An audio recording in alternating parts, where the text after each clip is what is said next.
우리가 모르던 아주 흥미로운 양자 현상의 정확한 원인을 찾아간다는 것 자체가 굉장히 무궁무진한 활용 방향이 있을 수 있다는 말씀이고요. 만약에 상온 초전도가 정말 실현이 된다면 그거는 우리의 어떤 에너지 문제라든지 아니면 운송 수단에 있어서 아주 혁명적인 변화들을 가져올 것입니다.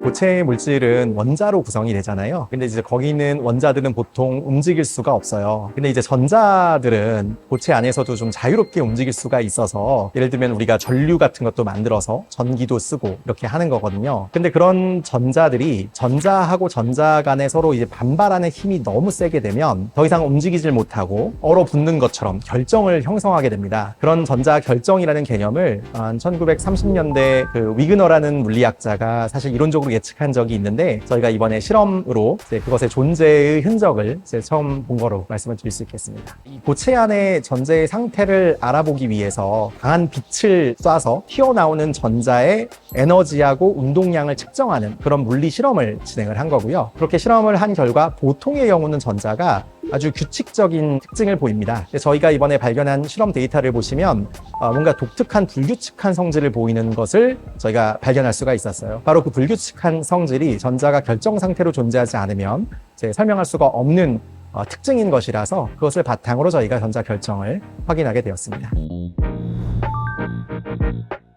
예전에는 전자가 자유롭게 행동하거나 아니면 완전히 결정이 되거나 이분법적으로 생각했다라고 한다면 저희가 이번에 발견한 거에 따르면 그 중간 상태 또는 제3의 전자 결정의 상태로서 이 전자 결정들이 아주 폭넓은 범위에 완벽하게 설정되어 있는 게 아니라 조금씩 조각나서 이제 불과 전자 몇 개씩 뭉치로 존재하는 그런 상태를 발견했다는 것이 이번 연구의 가장 큰 의의라고 말씀을 드릴 수 있겠네요.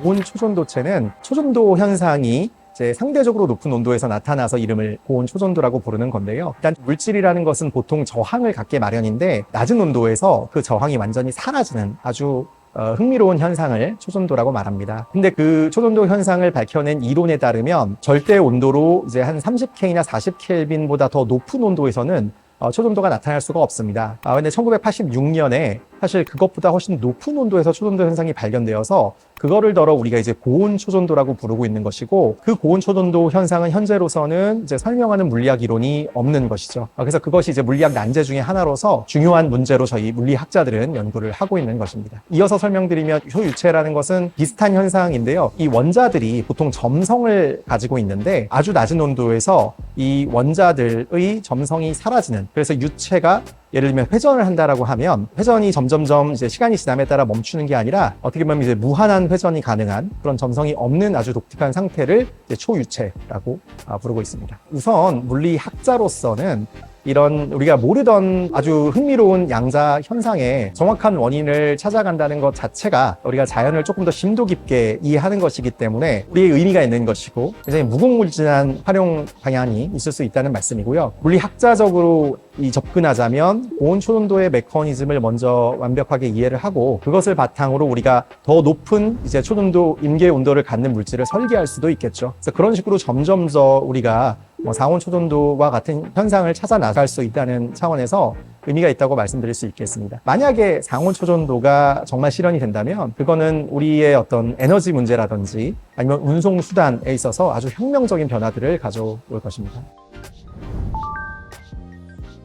우선 두 가지로 말씀드리고 싶은데 한 가지는 전자 결정이라는 것의 존재를 확인하기 위해서 저희가 이번에 이용한 방법은 정확히 고온 초전도체 안에서 전자 결정을 발견한 것이 아니라 조금 더 우리가 물리학적으로 이해하기에 수월한 아주 단순한 물질을 이용했습니다. 거기서 이제 발견한 새로운 사실을 바탕으로 과연 같은 이제 전자 결정이라는 것이 정확히 고온 초전도체에도 존재하느냐를 살펴봐야 될 것이고요. 그것이 이제 우리가 나아가야 될 굉장히 중요한 방향이 하나가 될 거라고 생각합니다. 그리고 또 한 가지는 이 전자결정 외에도 사실 이것으로부터 파생되어 나올 수 있는 굉장히 흥미로운 현상들이 있을 수 있어요. 저희가 전자결정을 발견한 방법에 흑린이라는 절연체 물질에 알칼리 금속을 이용한 도핑을 이용해서 쉽게 말해 일종의 도핑된 절연체에서 이제 전자결정을 발견한 것인데, 이런 도핑하는 인자를 그냥 알칼리 메탈이 아니라 조금 더 다양한 이 새로운 종류의 도핑 인자들로 바꿔줌에 따라서 전자결정보다도 조금 더 놀라운 새로운 양자 상태들을 발견할 수 있을 거라고 기대하고 있습니다. 그래서 그것 또한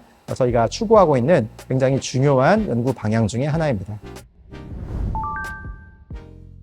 글로벌 리더 연구를 제가 수행하고 있고요. 글로벌 리더 연구는 저는 2021년도 6월부터 지금까지 4년차 이제 수행 중에 있습니다. 총 6년짜리 프로그램에서 이제 2년 남겨두고 있고요. 그리고 이제 지원 규모를 말씀드리면 물리학 분야의 경우는 첫 3개 연도에 연간 9억 원의 연구비를 지원을 받고, 그다음에 그 뒤 3년에는 이제 6억 원의 연구비를 지원받습니다. 사실 개인 기초 연구로서는 가장 연간 연구비 금액이 좀 높은, 큰, 좋은 과제라고 이제 말씀을 드릴 수 있고요. 근데 이제 리더 연구라는 것이 그러니만큼 상당히 경쟁도 치열해서 저도 삼수 끝에 사실 어렵사리 선정된 바가 있고, 리더 연구는 일정 정도 이제 두각을 나타낸 연구자들에게 이제 세계 어떻게 보면 정상급 연구자로 좀 성장할 수 있는 그런 발판을 마련해주기 위해서 그런 연구과제라고 설명을 드릴 수 있을 것 같아요. 저희가 정말 좀 목표했던 좀 야심찬 연구 계획들을 이 과제를 바탕으로 도전할 수 있었고, 이번에 나온 연구 성과도 어떻게 보면 그런 지원이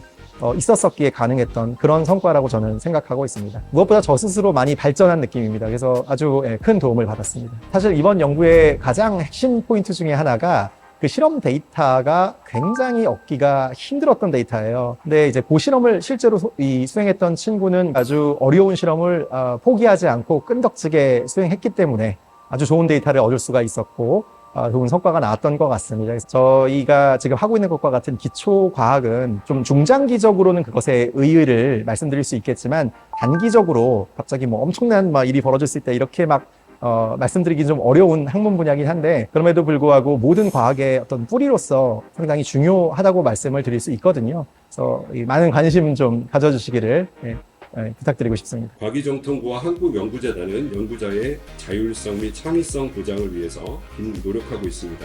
이에 따라 김군수 교수 연구팀과 같은 다양한 세계 최초, 최고를 지향하는 기초 연구를 안정적으로 지원하고 있습니다. 앞으로도 의지와 역량을 갖춘 연구자가 꾸준하게 연구할 수 있는 환경을 만들도록 하겠습니다.